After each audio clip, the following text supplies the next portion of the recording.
There was a taxi driver named Michael who worked the night shift in the city. One cold evening, he picked up a well-dressed passenger near the business district downtown. "Good evening, sir. Where are we headed?" "Take me to the Grand Hotel, please, and hurry. I have a meeting." Michael drove through the rainy streets while the passenger made phone calls in the back seat. "Yes, the contract is worth $2 million. We closed the deal tonight." After 20 minutes, they arrived at the hotel entrance, lights reflecting off the wet pavement. "Here we are, sir. That'll be $35. The man paid quickly and rushed out, slamming the taxi door behind him. Michael was about to drive away when he noticed something on the back seat, a black leather wallet. He opened it and his eyes went wide in shock. Inside were stacks of $100 bills neatly arranged and several credit cards. "My God," he whispered, "there must be $5,000 here." The ID read, Richard Morrison, the same man who had just left.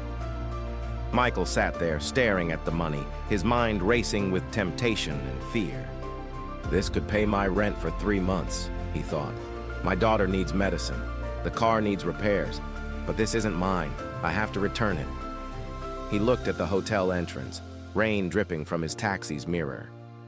"I should go in right now and give it back," he murmured nervously, but doubt crept in. "What if he doesn't believe me? What if he accuses me of stealing?" Michael grabbed his phone and called his dispatcher. "Gloria, I found a passenger's wallet with a lot of money inside."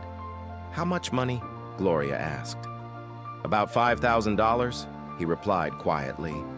Gloria hesitated. "Michael, between you and me, just keep it. He'll never notice it's gone. Rich people lose money all the time. Think about your daughter. This could really help you right now." Michael shook his head. "I don't know, Gloria. It doesn't feel right." "Look," she said, "if you return it, he'll just say thanks and walk away. No reward, no gratitude. But that money could change your life." Michael closed his eyes and took a deep breath. "No," he said firmly. "I'm going to return it. It's the right thing to do." "You're making a mistake, Michael." "Maybe," he replied softly. "But it's my mistake to make." He parked his taxi and walked into the Grand Hotel lobby, water dripping from his coat as the doorman stared. The receptionist looked at him suspiciously. "Can I help you, sir?" "I need to speak with Mr. Richard Morrison. He left his wallet in my taxi," Michael explained. She picked up the phone. "Mr. Morrison, there's a taxi driver here. He says you left your wallet." She hung up. "He'll be right down," she said coldly. Minutes later, Richard Morrison appeared, adjusting his tie, looking annoyed and impatient. "You have my wallet?" "Yes, sir," Michael said. "You left it in my taxi. Everything is inside." Richard grabbed it and immediately began counting the cash carefully, bill by bill. "Nothing is missing," he said. "No, sir," Michael replied. "I didn't touch anything." Richard stared at him coldly. "How do I know you didn't take some already?" Michael felt his chest tighten. "Sir, I promise I didn't. I came straight here to return it." Richard counted again, checked the credit cards, and finally sighed. "I suppose everything is here." He put the wallet in his pocket. "Thank you." Then he turned to walk away. Michael stood there in disbelief. "That's it? Not even a small reward?" Richard stopped and turned around slowly. "You want a reward for returning something that wasn't yours in the first place? You should be grateful I'm not calling the police to check your story." Michael swallowed hard, anger rising in his throat.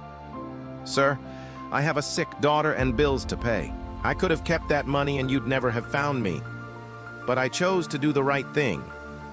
"That's your problem, not mine," Richard said coldly. "Now leave before I call security."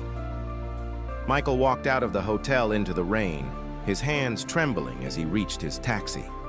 He sat behind the wheel and whispered to himself, "I did the right thing. That's what matters." But deep inside, he wondered if honesty was really worth it. What Michael didn't know was that someone had been watching everything, and his life was about to change in a way he never expected. If you want to see what happens next, follow the page and wait for part 2.